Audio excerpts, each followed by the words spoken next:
조갑제TV 시청자 여러분 안녕하십니까. 2020년 3월 11일 오후 6시 정각입니다. 어제 비가 오고 개인 오늘의 날씨는 청명하고 저 멀리까지도 잘 보입니다. 저 북한산 자락이 아주 확실하게 보입니다. 한번 당겨 보겠습니다. 저 청와대도 잘 보입니다. 청와대 본관, 그리고 조선조의 오래된 정궁이었던 경복궁 근정전 정면에 있습니다. 근정전. 그 뒤편으로 보이는 큰 지붕이 경회루, 맞은편 건물은 1970년대에 만들어진 정부종합청사, 그리고 함성으로 뒤덮이는 광화문 광장이 조용합니다. 텅 비었습니다. 당겨보겠습니다. 잔디밭이 저렇게 아주 외롭게 누워 있습니다.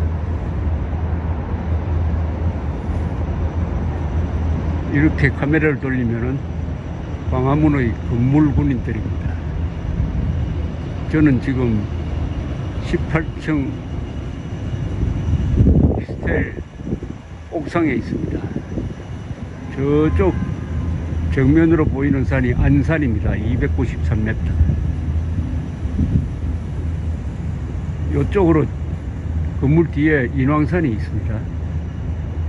조선조는 1392년에 서울을 도읍으로 정하면서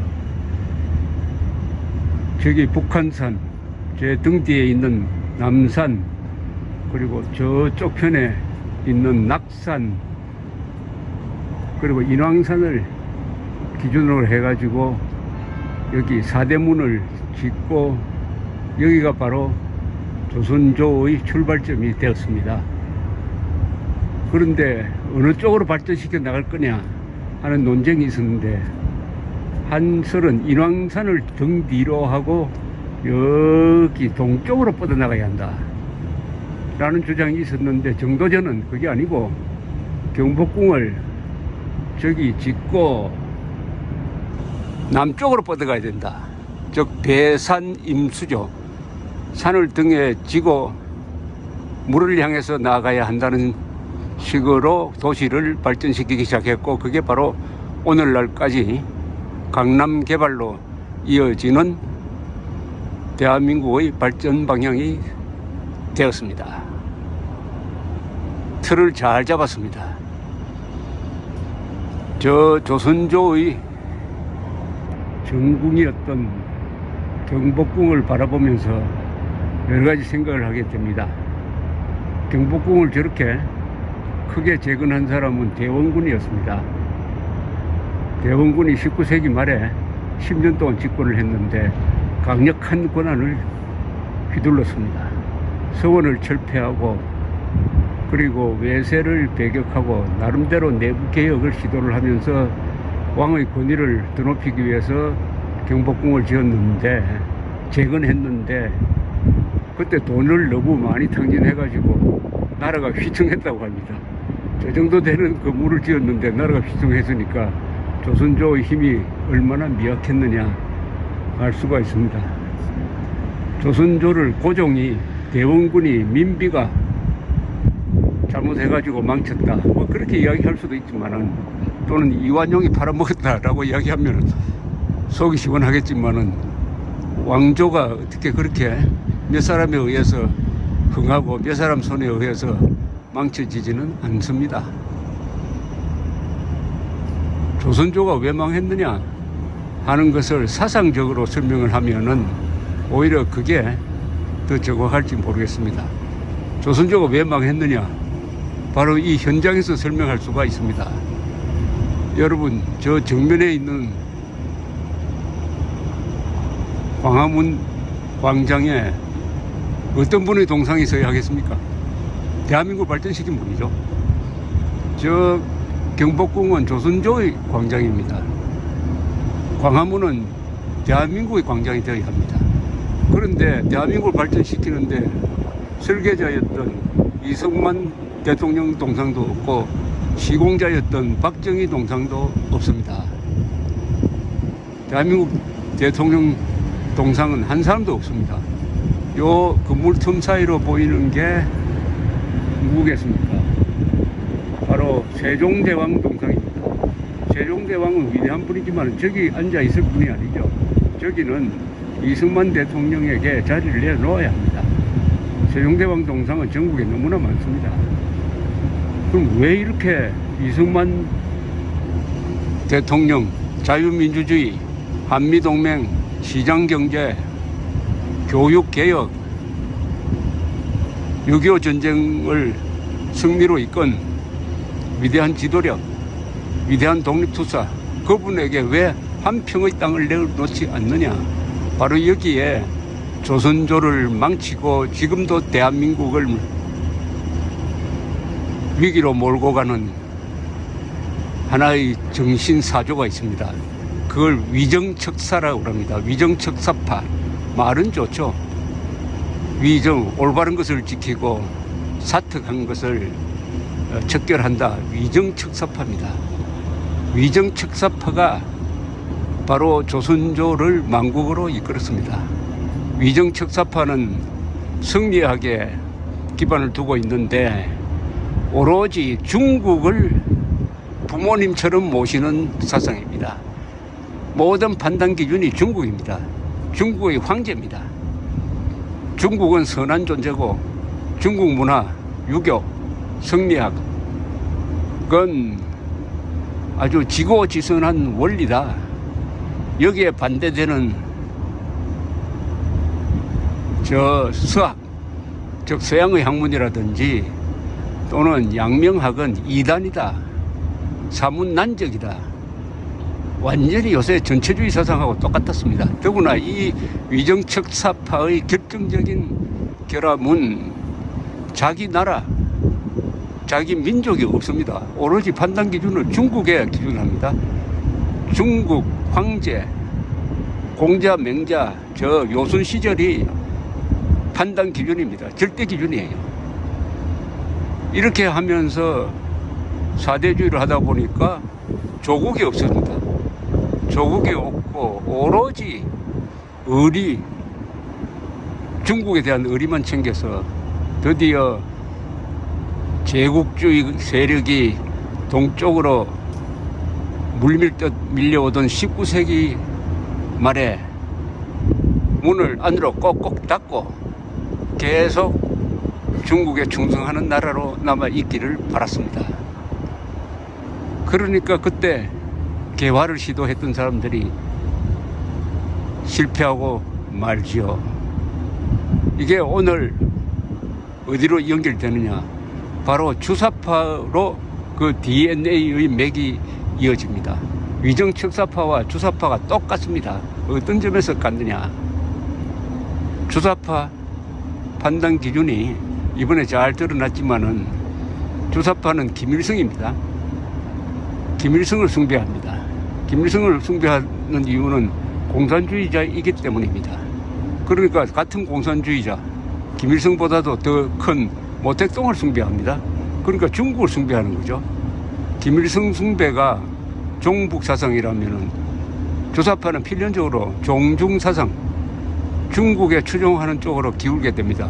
이번에 문재인 정권이 코로나 사태에 대처하면서 오로지 시진핑을 보호하고 그리하여 중국인의 입국을 막지 않고 오히려 일본에 불극화를 내는 요게 바로 위정척사파입니다.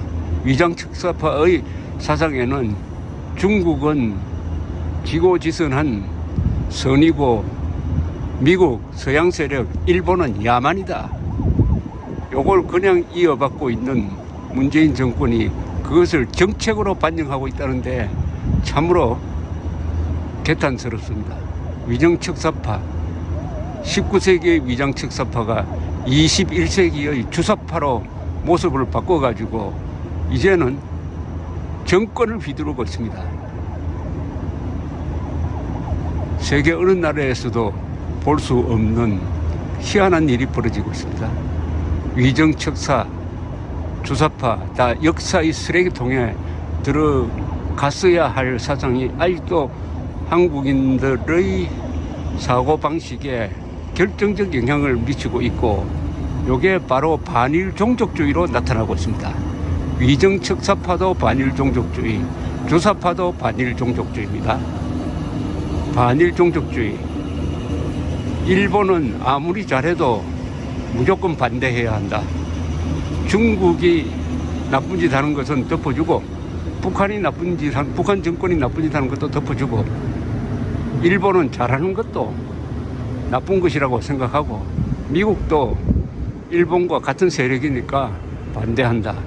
반일, 반미 종족주의가 주사파의 DNA이고, 그 DNA는 위정척사파, 승리학에 기반한 위정척사파가 조선조를 한 500년 이상 지배하면서 그 찌꺼기가 아직도 남아 있습니다.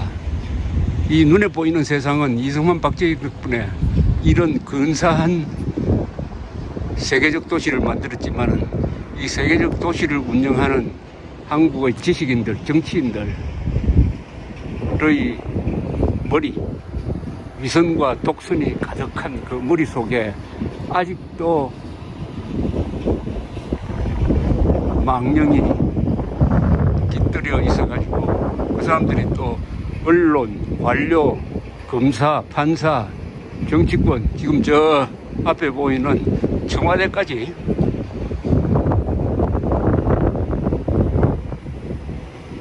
침투해가지고 장악하고 있으니까 대한민국이 이런 위기를 맞고 있습니다. 위정척사파와 주사파의 공통점은 무능하다는 점입니다. 국정 운영에는 무능한데 유능한 게 두 가지입니다. 하나는 선동에 유능하고 권력 투쟁에 유능합니다.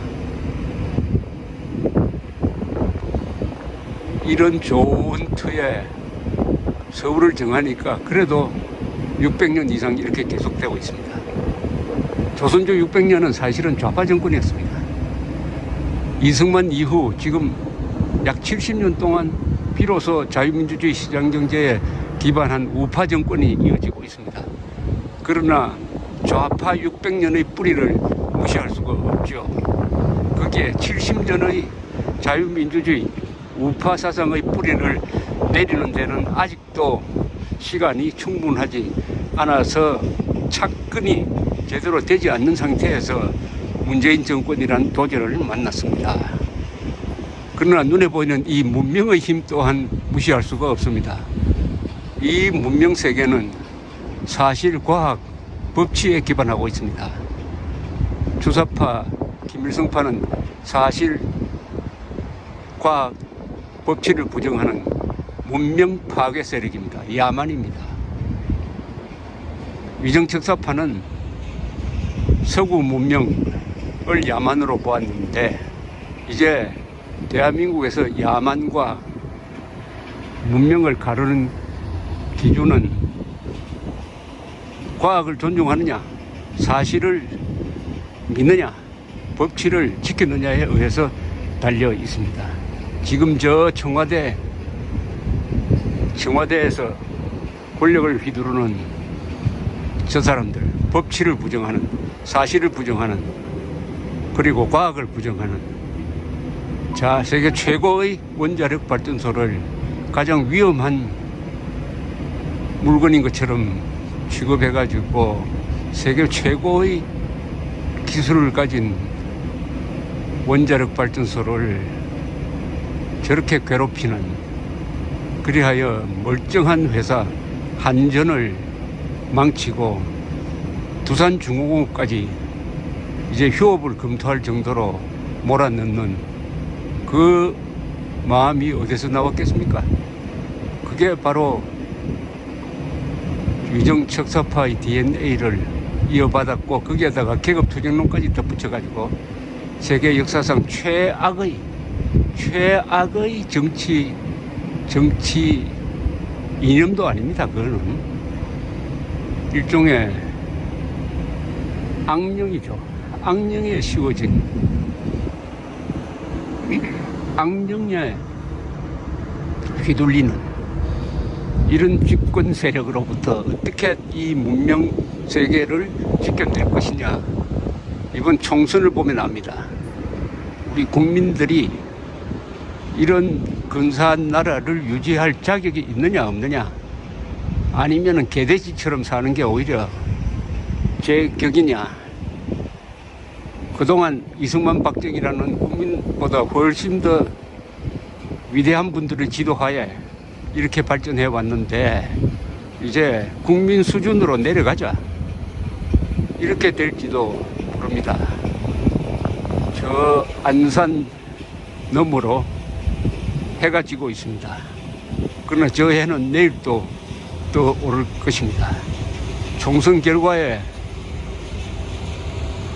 불문하고 4월 15일 이후에도 태양은 다시 떠오릅니다. 대한민국은 흘린 피가 너무 많으므로 반드시 지켜낼 수 있습니다. 자유란 나무는 애국자와 독재자의 피를 마시면서 자라는데 그동안에 애국자가 너무 많은 피를 흘렸습니다. 이제는 김정은 같은 저 독재자의 피를 마시면서 이 자유의 나무가 재생해야 할 것입니다.